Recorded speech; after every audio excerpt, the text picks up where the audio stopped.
Just yours. It's just you. It's you. It's you.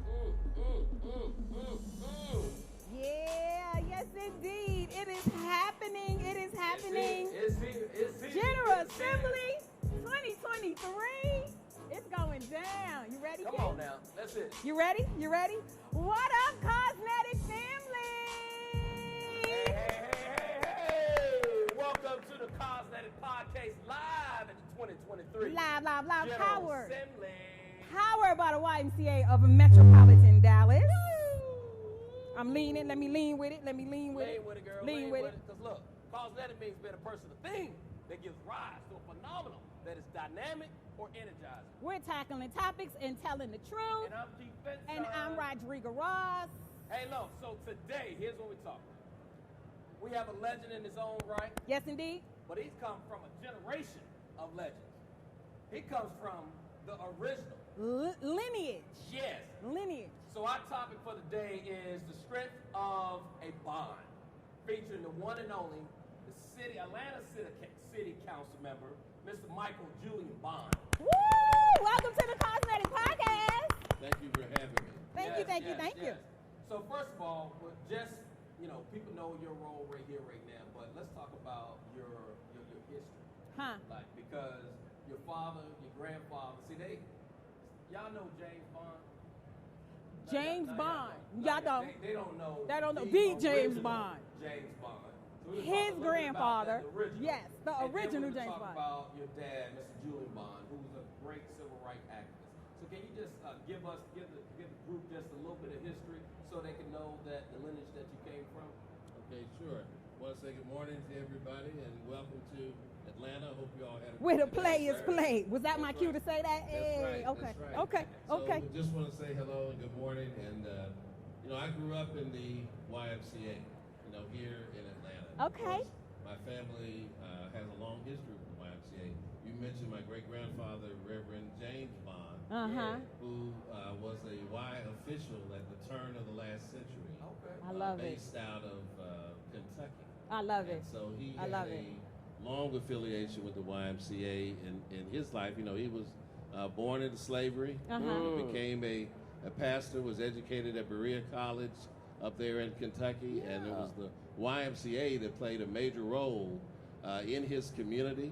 And there's even a famous picture of him because the YMCA conducted a camp during World War I Okay. to recruit African American youth into the YMCA and to help to prepare them for the war effort. And so he spent his life believing in the Y's mission and participating. I love now, it. his son, my grandfather, Dr. Horace Mann Bond, was the first African American president of Fort Valley University, Okay. Lincoln University up in Pennsylvania. Okay. He also was very involved in the YMCA wherever he lived, wherever he taught in education, because he moved to several colleges around the South and, of course, up in Pennsylvania. And my dad, Julian Bond, the former chairman of the NAACP, was on the Morehouse College swimming, Tiger Sharks swimming team. Okay. And he learned to swim at the YMCA when he was growing up on the campus of Lincoln University up in Pennsylvania. And so I actually learned how to swim less than a mile from here at the Ollie Street YMCA, and it went over to the what is now the Andrew and Walter Young YMCA in Southwest Atlanta, and went through their swimming program. And I don't know, I don't want to date myself, but we used to have all those little badges they get for the different levels, like tadpole, shark, and porpoise, and all of that kind of stuff. So, those Girl Scouts had that sash with all those badges. They had little swim trunks, and it was full of badges all the way around. Wait, is that safe in the pool? Somebody. They should have thought about all them badges in a pool. Oh yeah, they sold on. And what about that? Y'all have y'all wasn't gonna sink or nothing. No, I couldn't wear. I was too skinny to wear. I was too skinny to wear I was Speedos. They wouldn't stay up. So I regular kind of boxing. Boxing shorts. That's a whole different podcast. We'll come. Okay. Right. Okay. Yeah, because we done had a podcast about that. We did. Yeah, y'all check the archives. There's one in there. Yeah, we won't go there on that one right there. So this storied history, first of all, as a fellow HBCU graduate, Hampton University. Okay. The weaving of that HBCU love in your family, and then the lineage, is that a lot of pressure? Like, you're a bond, and not like the slack bond in the family, because you, sir, while you're giving homage to all of the great things they've done, you're doing some amazing things too. So talk about the Michael Julian Bond that's sitting on the stage as the next iteration of the James Bond. Because you know he's responsible for over 500,000 people up here in Atlanta, right? He ain't just we ain't talking about no small change right here. Not at all.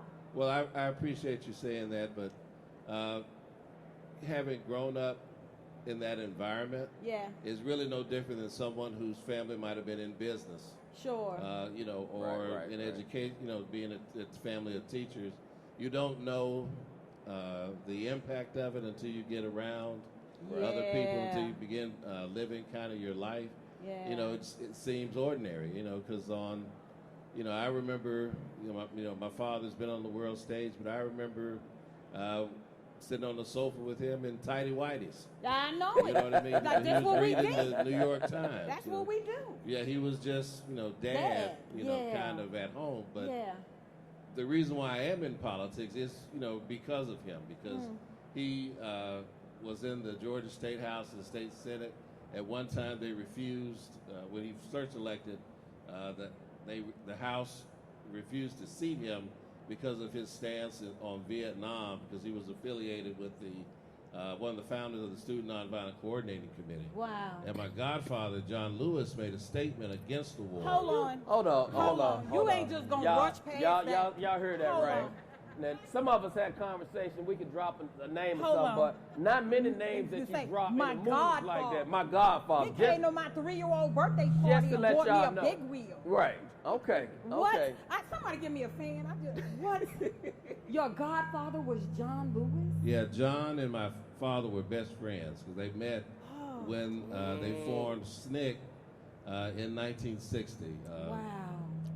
The SCLC, the NAACP, recruited students from across the country to come to North Carolina to form what was supposed to be the student branch of the Southern Christian Leadership Conference. But the students said, no, we're going to go in our own direction. We're going to have our own leadership. They didn't want to follow the NAACP necessarily. They didn't want to follow the SCLC, so they began their own organization. So that's where they met. And so, oh man, I forgot what I was going to say about John. Me too, because I heard John Lewis and got distracted. Yeah. But let me pause you for this second. So somehow, I'm going to give y'all permission to take out your phones. We might need to Google some of these names just so y'all know the impact of the individuals that we're talking about. So Google Brother John Lewis. So Staying in Trouble, right? Yeah. And then also Julian Bond. Check out those names so you can know really the impact and the depth of what he's talking about right now. Yeah. Mm-hmm. So they were intrinsically involved in, the issues of the day. So I was literally following them around.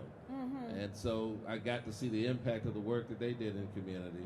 And my first political campaign that I worked on was actually Ambassador Andrew Young's political campaign when he first ran for Congress in 1970. I was about 5 years old, and and they had you working? Oh yeah, my dad had us working. He had us working because they were. Wasn't there some labor laws or something? No labor laws in the black community with children. I mean, no. Say that one more it's time. just non-existent. Boy, you get up here and help You the better get family. up That's here and right. work. You want to eat? That's right. There you go. It's universal. We got the same grandparents. My dad came into, it was 5 of us, 3 boys, 2 girls. And my dad came into the house and he had all these flyers in boxes.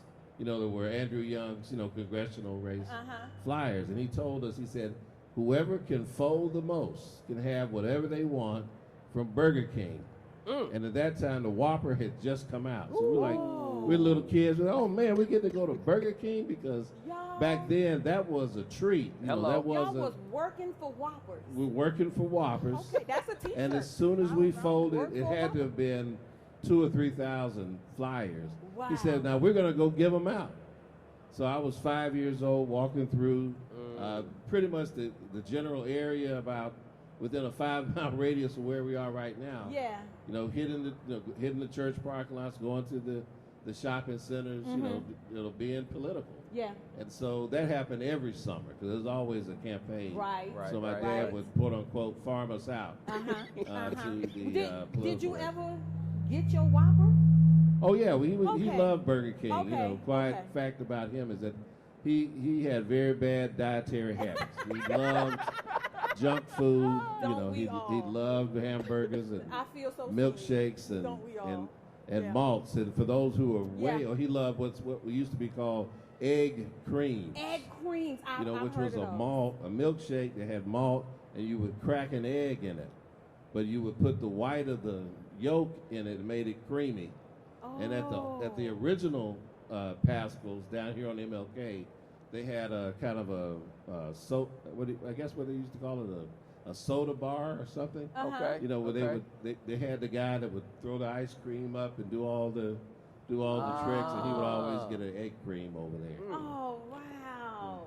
Okay. I love it. So, talking about the things that are important to you, because you have been steeped in this work from an early age, since 5 years old. Mm-hmm. Are there things that you were seeing then that really influenced you, that really helped you kind of know, this is what I'm supposed to do, that you were seeing then, that you also see now? Well, when I was young, I didn't really feel, quote unquote, quite the impact. I wanted to be an artist, so I used to always draw. And so when my dad, he would not just take myself, he'd take all of my brothers and sisters with us to different meetings out in the community or what have you. And my other siblings kind of hated it. They thought it was boring. Yeah. And I kind of thought it was kind of boring too, but I listened. I listened a lot. And so I would kind of soak it in and talk to him, after it was over or sometime later. But what I really enjoyed is that the theme of all of it was taking public service and empowering people and giving them a response, for what their government should do. They should get a return on their taxes. They should get a return on their investment in the people that they elect. That they, in turn deliver back to the community that sent them down to the Capitol or the City Hall or to the State House or what have you. And is that what drives you today? Because you're in that role now. The people have sent you, and here we are. Yes, exactly, and it does drive me today. Yeah. And we were lucky in Atlanta because as the civil rights movement developed, so many people from the different branches of all the different political organizations, everybody from NAACP to the Black Panthers. You had a diaspora of community organizations here. So there were a lot of mentors, a lot of teachers, and there was always something going on in the community that required your attention. Okay. Let me ask this question. So, and I don't know if people missed this. You said your dad, the House wouldn't allow him to come in. So even though he was elected, he was elected. He was duly elected by the people. And but so because he of his had views, to, they wouldn't let him. Can I I ask just a had question? to amplify that. Can I ask a question? It's two of us. Go ahead. I know it's two of us. That's what you got to know. I mean, it's fine. No, it's not. You gotta talk to me though, right? Look. But the people elected him. So, if I understand politics right, people go and vote, and if you get the most votes in this case, then they get the seat. Is that right? Right. That's so, right. So why would he have to go all the way to the Supreme Court that made a 9-0 decision in order to get his seat? Well, what happened is that the guy who was the Speaker of the House, a man named Sloppy Floyd, and there's actually a building half a mile from here, a state building named in his honor. Really? They held a vote before he was sworn in to not seat him, based on his standing up for that statement. And so they didn't seat him. They scheduled another election. My father ran again, and he won. And so when he was about to be sworn in, they refused again to seat him. They called for another election. He ran again, and he won. So he actually ran 3 times for the seat within the space of the year. And that was the year that I was actually born. Right. So my uncle, Howard Moore, who's an attorney who worked with Donna Hollowell, famous civil rights attorney, they took the case all the way to the Supreme Court. And as you said, it was a 9-0 vote to have him seated based on his right to free speech. So not only do we got to work twice as hard, but we got to go through be elected 3 times. 3 times. He had to run 3 That's legitimate right. campaigns. That's right. So what would you say? Wow. I mean, while that was, we think way back when, we see things like that to now. We got people in here that sit in seats that they feel that they do have to work twice as hard, and they do get accomplishments, but sometimes they just feel that they overlook. I mean, what would you say to those individuals in terms of what they need to do to just take that next step, whether that be on the job or whether that be in the community? Well, getting back to the wise Judeo-Christian ethos. Right. Only what you do for Christ will last. Amen. So if you are doing the right thing on behalf of one person or thousands of people, it's going to make a difference. It's going to have an impact. And there are so many problems, in our communities that need addressing. You'll never run out of assignments. Ever. You'll never run out of things that need to be addressed. And so there's never going to be a lack of mission for you to try to accomplish something. And if you're really only in it to have accolades put upon you, you're in it for the wrong reason. So that maybe just humble yourself just a little bit. Keep grinding it out. Again, that bounces back to the Judeo-Christian ethic. You know what I mean? If you're going to go into public service, if you're going to go into community service at the Y, you are literally washing the feet or the foot of somebody else. Amen. The collection will start on this side of the room. Amen. Because you saying a word Chastity, today. can you get that plate Chastity, start get the over plate here? around. Chastity, get the plate around. That's our manager right there. Mr. And she's going to actually do it. So, is there... First of all, I am so completely enamored, and for a hot second, I forgot I was on the stage just listening to the history. Right, just I was like all oh, up in I should here. probably think of a question. Because this history lesson right here, they didn't tell me all that in the books right in the there. book. I didn't see all that. But the blessing of having that kind of lineage, but is there a burden? Is there a weight to knowing that and seeing that and knowing what your father had to go through? 3 legitimate elections and then still had to go to the Supreme Court.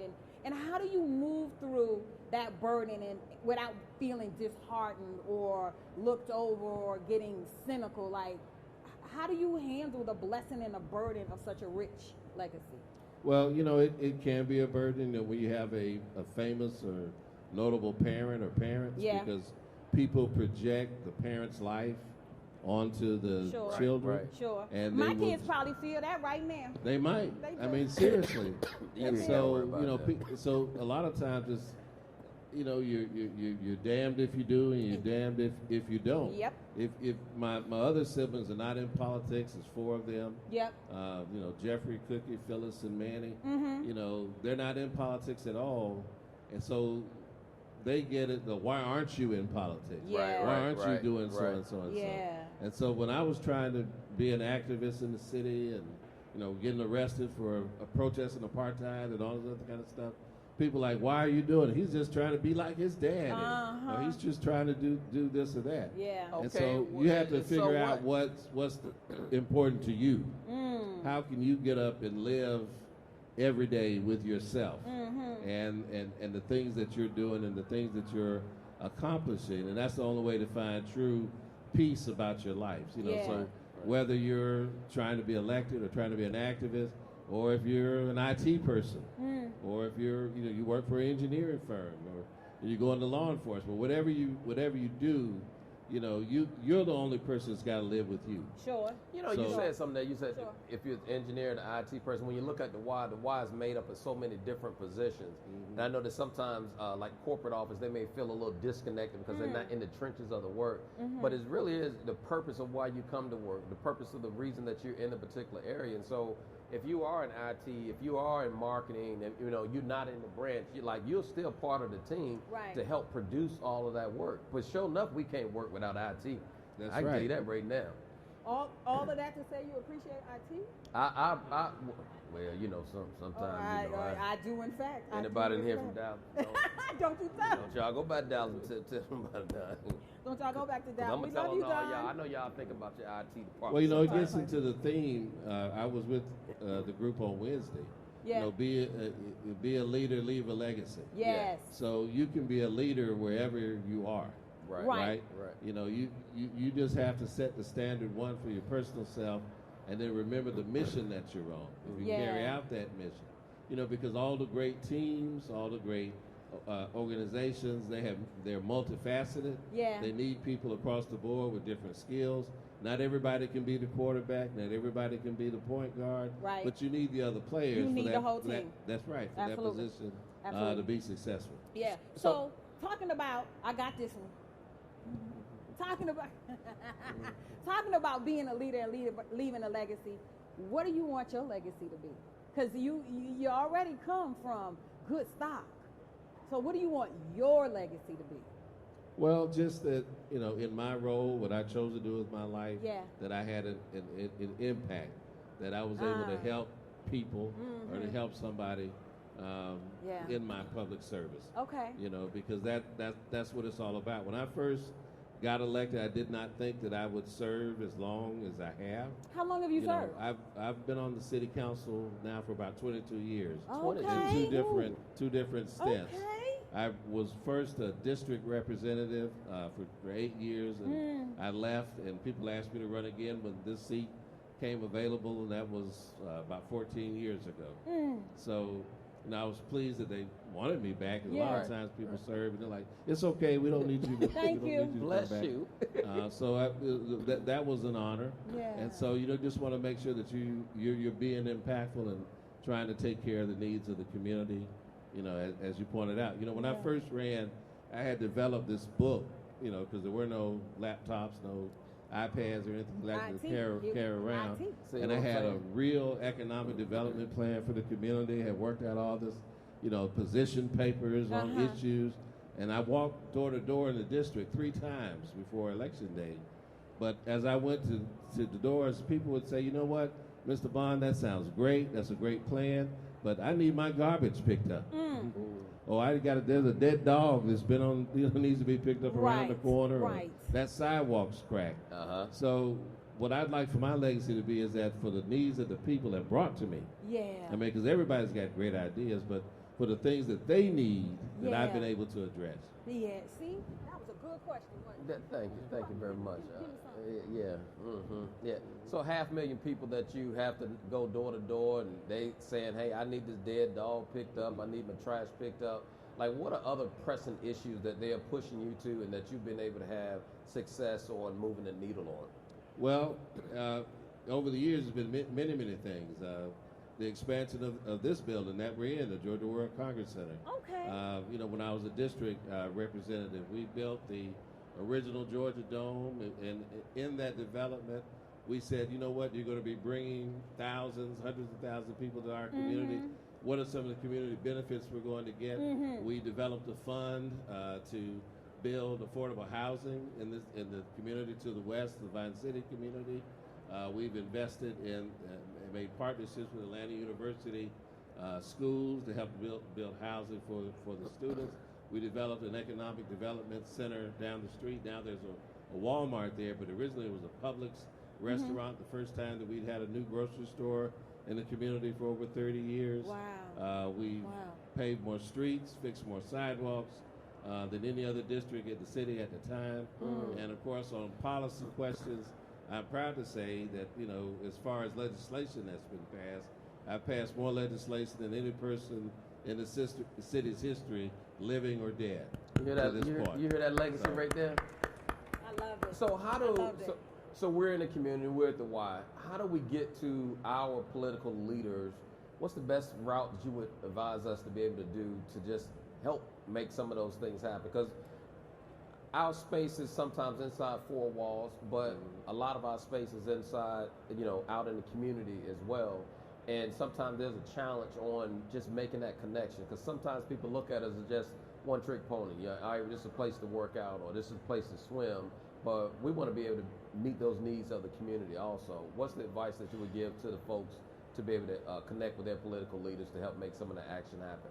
Well, you're actually serving the same constituents. Yep. And so I would call them before you need them and build a relationship with whoever is the local elected officials in your area to build that relationship and to let them know that just like your target service constituents are the same constituents that those elected officials ultimately serve themselves. Yeah, so, yeah. You know, Call them sharing before the you need work them. and serving the community. I love it. I love Fire. it. Fire. I love it. Fire. Sir, we are so glad that you took some time out about what I know is an incredibly busy day.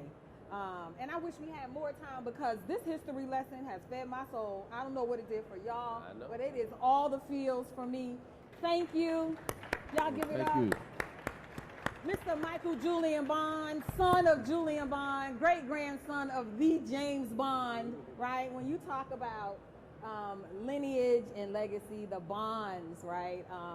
Super excited to have you up here today, kicking off the Cosmetic Podcast at General Assembly Live. Hey, look, before we sign off, though, Lachey, wave your hand back there. Y'all show some love for my hey, girl, Lachey. She makes sure that we go. Woo, woo, woo. Hey, Lachey. And thank you all for joining us here today, celebrating Councilman Michael Julian Bond, the strength of a Bond. And thank y'all for joining us, GA Cosmetic Live. Hey, y'all, look us up out there and make sure you sign up and give us a 5-star review while you're out there. And as always, be dynamic, be phenomenal, and be cosmetic.